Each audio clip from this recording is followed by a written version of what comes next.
Welcome to another tutorial of the Solution Journals. Today we will learn how to see view sensitive content on Twitter, on X.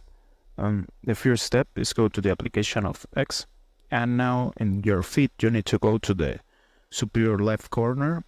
Here in the option of your profile, you need to go down and go to the the last option in the part of your profile where settings and support. You need to pick here in the right side of the option here in this button, and this give it to you two options: help center and settings and privacy.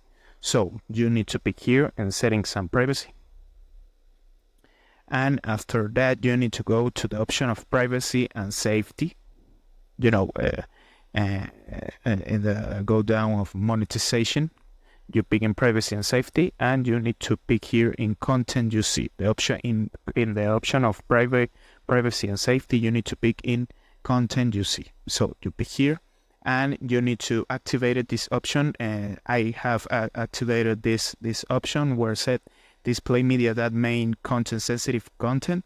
So contain sensitive content. So you need to, if you got this option, enable, disable, the only thing you need to do is pick in the option, and you if you got this option and disable, like here, the only thing you need to do is pick in the switch, and you got enable the option of display media of sensitive content. So this is the process. I hope this tutorial was helpful for you. Follow us for more content like this.